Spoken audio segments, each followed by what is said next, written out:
आप सबको नमस्कार। मैं जरा अंग्रेजी में शुरू करूंगा, फिर I'll add some things to it in Hindi, and then my friend and colleague will also add to it.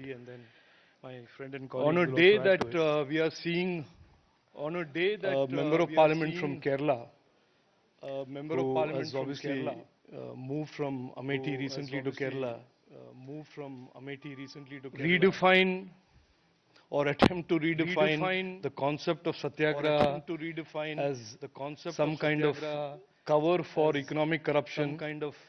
On a day where we have seen eminent personalities like D.K. Shivkumar, P. Chidambaram, K.C. Venugopal and others flock to Delhi to protest an investigation into an economic offense. On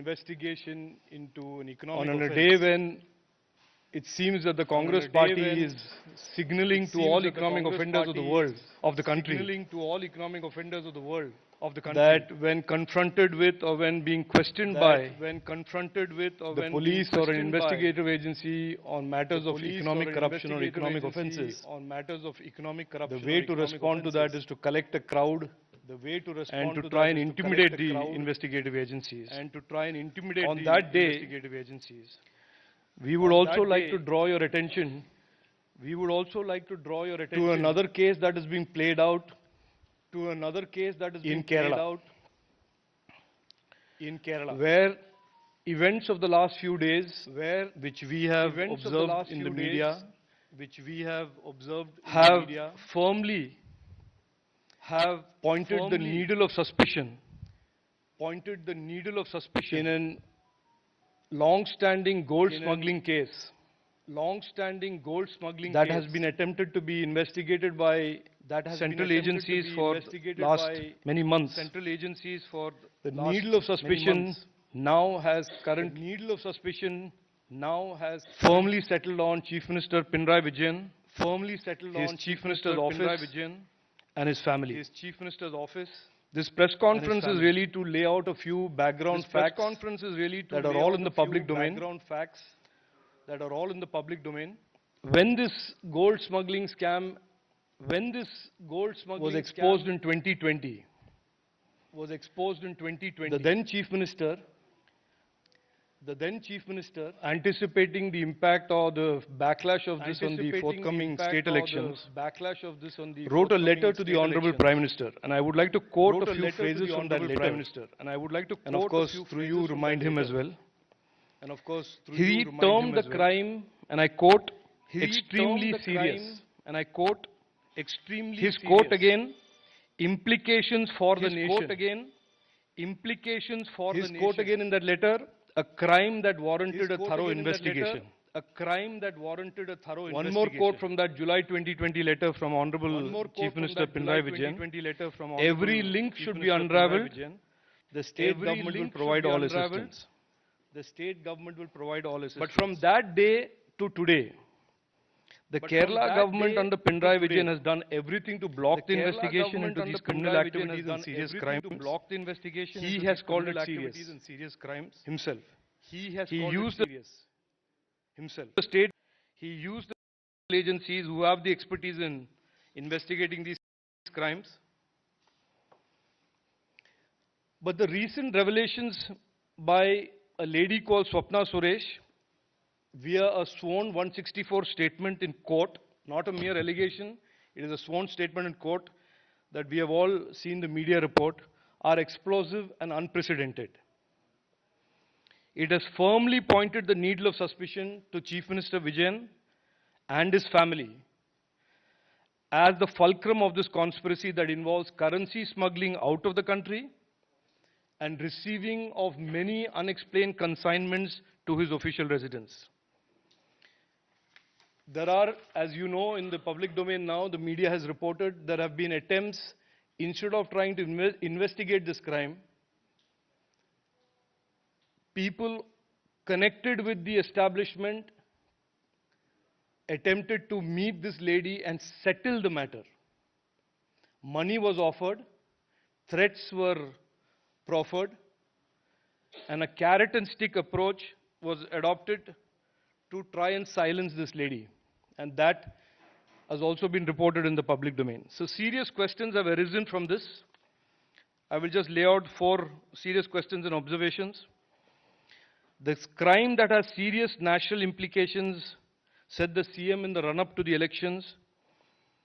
A crime that involved, this is an observation, that selling our national security for a few pieces of gold. As my colleague Tom Vadakan also used this phrase a few days ago. Why has the CM gone from talking about every link should be unraveled and state government will give assistance to now doing everything to silence, muzzle and intimidate people who are giving sworn statements in courts? Does the CM believe that the ADGP vigilance who was brokering this settlement, who was then removed in midnight after it was publicly, his audio recordings were made public, doesn't that confirm the involvement of the CM rather than absolve him? And the 4th, what is the source of money that Shaji Kiran was offering to Swapna for a silence? Whose money was that? Whose money was he offering? I will just end and then I will hand it to my colleague by saying that there is an unprecedented crisis in Kerala. This is the first time in the history of Kerala, and there have been many CPM LDF chief ministers in Kerala. We have had EMS, V.S. Achyutanandan, Nayanar, many chief ministers, but never has a CPM LDF chief minister been accused of, via a sworn statement, of misusing his office and state and his administration as part of a criminal conspiracy, criminal economic conspiracy. So we appeal today, we call upon him in the interest of India and Kerala that he must come clean. He must stop his intimidation of the process of investigation and law and must permit a free and fair investigation of the case and prosecution of the crime. A crime he himself referred to as having serious implications for the nation. Those serious implications don't change just because he, his CMO or his family are alleged to be involved. Thank you. My friend and colleague Sri Rajiv Chandrasekhar ji has put across the background of the whole issue. And now during the last 1 week, what we are seeing in Kerala is an unprecedented situation. The situation is that black color is now banned in Kerala. Even media persons who wore black masks were asked to remove it. The Chief Minister attended a function of the Christian church, and the church had to issue a direction in advance that nobody should come with black masks or black colored dress. And now you know that it is monsoon season. Generally we all carry black umbrellas. The police people, they kept away their black umbrellas and had to carry colored umbrellas because CM doesn't want to see black anywhere. So because the communists always, they take the moral high ground of democracy, on human rights, on freedom of expression, right of speech, all these things. But in Kerala, the Chief Minister, day before yesterday, he started his journey from Trivandrum, which is in the extreme south. And today he has reached the extreme north of Kerala's Kannur district. And throughout Kerala, wherever he went, this was the scenario. Transgenders were beaten up because they were wearing, unfortunately, they didn't know of all any of these issues. So they had worn black dress. They were going to the metro station. They were beaten up. And they say about freedom of expression, right of speech. It is the height of fascism, more fascist than Hitler. That is what is happening in Kerala. Police is kept on guard throughout, and the Chief Minister has a protection which is unheard of, unseen, which is there, not there even for the Prime Minister. Today, some of the Malayalam newspapers have reported, in Kottayam, the Chief Minister was there in the morning. In the afternoon, the Governor was there. The level of protection, that was the number of policemen who were deployed, it far outnumbered the protection that was given for the Governor. So this shows that, as Sri Rajivji mentioned, the needle of suspicion points towards the Chief Minister. Why should one be frightened so much unless he has something to hide? If you have nothing to hide, why should you be frightened? Why should you be so much evasive? And for the last 1 week, it's only written statements that is coming out.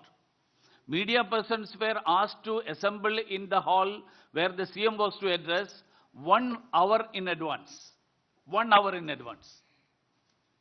So that nobody in between stretches his mic to the Chief Minister and asks a question.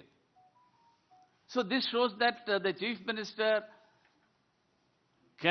is not in a position, he is afraid of facing the media, facing the public, and there is large-scale protests across the state.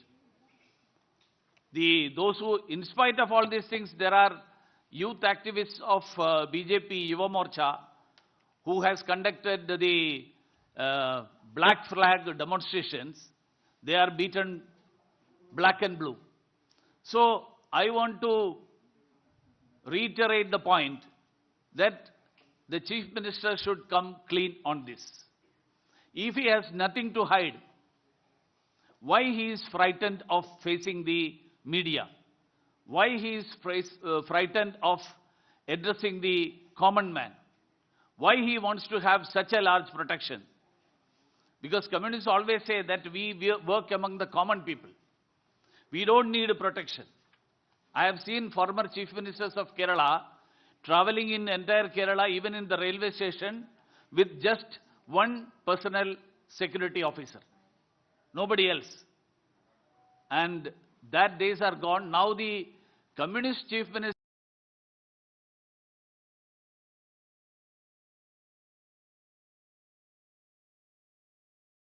are saying the state measure is for the oppression of the poor. The police force is for that. And that police force is called to give protection to such a chief minister. So let him come clean on this issue. Why he should, even now that investigation is going on, an inquiry commission was set up to investigate against the central agencies, whether central agencies are having any ulterior motives or designs in taking this case. So it is unheard of. And Congress, they are playing a sort of a friendly match with the CPM. They say ED is questioning Rahul Gandhi. In Kerala, they are asking why ED is not questioning the Kerala Chief Minister. What is your stand? So this is the double speak what we are seeing in the case of Congress. So I must say that the Chief Minister, instead of running away from the issue, he should face the public. He should come clean on this issue.